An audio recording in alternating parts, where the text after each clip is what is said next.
Guys, run. Run from those little girls with cookies. They are ruthless. They will not give in until you buy a box.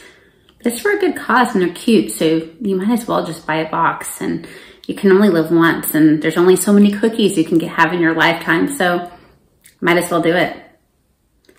Hi friends, welcome or welcome back. I'm Kelly and I am thrilled to be doing the Girl Scout cookie book tag. I was tagged by the fantastic Fred from Read by Fred. Please support his channel. He is so fun.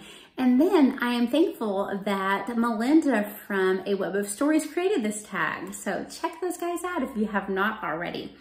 All right, I am going to start with the prompts now. The first one, Trefoils, a classic novel you love. Well, this will be perfect for Alcott Aaron. This is 8 Cousins or the Anthill by Louisa May Alcott. And this is a fantastic book about Rose, who is orphaned, has been taken care of by the aunts who have very prim and proper ideas about young ladies. And the Uncle Alec, comes and he is her actual guardian, and he takes care of her and has much different ideas about how young ladies should be raised, like throwing the corset out the window, not literally, I don't think, but also let her eat as much as she wants to, have her run free outside, read lots of books, get a good education, and of course, spend lots of time with the 8 cousins who all are boys. She is the only girl. Love it so much. Next, Lemon Up's a book you find inspiring, and that is going to be The Hiding Place by Corrie ten Boom. This is her autobiographical story of how she hid Jews during Hitler's terror, and she was unfortunately caught and went to a concentration camp. Sadly, she spent some time there with her sister, and what's inspiring is not only that she was willing to help Jews and put herself in danger and was able to survive this camp, but also that she was able to find it through the help of God to forgive these people who did terrible things to her in the concentration camp. So I definitely recommend it. So inspiring. Number 3, S'mores, a comforting book. Well, this is a book that I read quite a bit in my younger days when I was in my late teens, early 20s. It is The Princess, a novel by Lori Wick. So this is following so on one side, we have the prince who has lost his wife. She died and he was madly in love with her and he has not wanted to move on. And so he trusts his parents to find him a wife, basically. So this is an arranged marriage story. And so he loves God. His only request is just someone that's very godly. And so we have who becomes his princess, a very kind, sweet, nurturing young lady. And there's a lot of hurt and at first because they have trouble really opening up to each other. And there is the, dead wife that he was in love with kind of complicating their feelings. So I don't know why I found this such a comforting book, but it's one I've never talked about. It is very predictable, but I think sometimes at certain points in your life, predictability is comforting and good. I know, like at Christmas time, I love to read predictable, just kind of more heartwarming things. And this is kind of like that. So that was in the S'mores comforting category. Next, Adventurefuls, an adventurous book. And I'm going to go with The False Prince by Jennifer A. Nielsen. I have read this before, and this is one that we checked out for my daughter.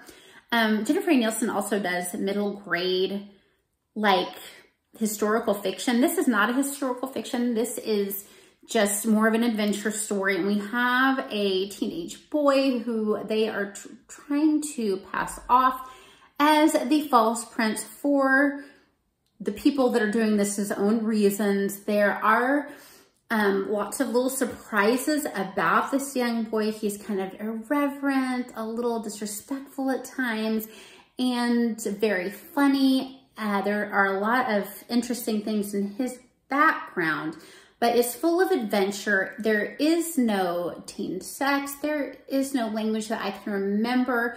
There is some violence, but I felt comfortable to let my almost 14-year-old daughter read it, and that's why it's checked out from the library. I think it is a great adventure series. Okay. Samoas, a book that blends 2 or more genres. Okay, so I have Cogheart for this one. And Cogheart is sort of a fantasy middle grade with sci-fi elements and historical fiction elements. So you got all that in there, middle grade, sci-fi, fantasy, and historical fiction. It is by Peter Bunsell. We have a young girl whose father creates cogs. They are like robotics that have some expression and feeling.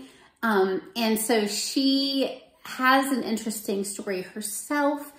I definitely recommend this. It has adventure as well. It's also an adventure story. So if you have kids or you yourself love middle grade that love adventure, historical fiction, fantasy, sci-fi, all in one book, I definitely recommend Cogheart. And then Do-si-dos. Either a book you love that everyone else seems to hate, or a book you hate that everyone seems to love. All right, so I am going to say a book that I actually love that a lot of people seem to hate on now. Now, I did not enjoy the whole series, but I enjoyed the first book in the series, and that is Divergent. I tend to like things that are a little dystopian as long as they're not too violent or too grotesque. So this was a story that was very big around the time I was a nursing mother, and that's when I read most of the YA that I began with. So that's a time where I got into like the Infernal Devices series by Cassandra Clare. So this is a dystopian where there is a girl who has you grow up in this dystopian society in factions, and you have like the pious faction, and you have the smart people faction, and the people that take risks faction, and all that. And so I won't spoil anything, but you usually end up with the faction you were born into, but you can choose a different one. And so there is underground movements going on. I found this to be a book that actually had some meaning behind the YA dystopian entertainment factor. So I don't know why everyone hated it so much, but if they're hating the series as a whole, I do get that. I do get that, but I liked the first book. All right, and last but not least for the cookies, Thin Mints, one of your all-time favorite books. I love Kate Morton. I've talked about I love Kate Morton on the channel. I really love The Distant Hours by her. And I've only read it once because I'm afraid to kind of break the spell on it a little bit. She writes dual timeline historical fiction. And so we have a character that gets a letter that was meant for her mother a long time ago, and it leads her to a castle, and she finds out, you know, secrets of the past. I love it because of a gothic feel that the castle brings. I usually do like dual timeline. I know that's not everyone's cup of tea. Well, I lied to you because there is one last cookie, which is Tagalongs. And this is to tag friends. And I tried really hard to find friends that had not done it. And I'm so sorry, some of you are probably filming your video right now, but I'm gonna tag Paperback and Ponytails, Katie, and I'm gonna tag Candlewick Library, and who else hasn't done this? Those are 2 that I saw that hadn't done it. I think I will see if Tales and Treats with Tay has done it, because, you know, she's got the treats on her channel too. But no pressure, because I know I've tagged you in things before, and you have a baby and it's hard for you to get to tags. I remember what it was like.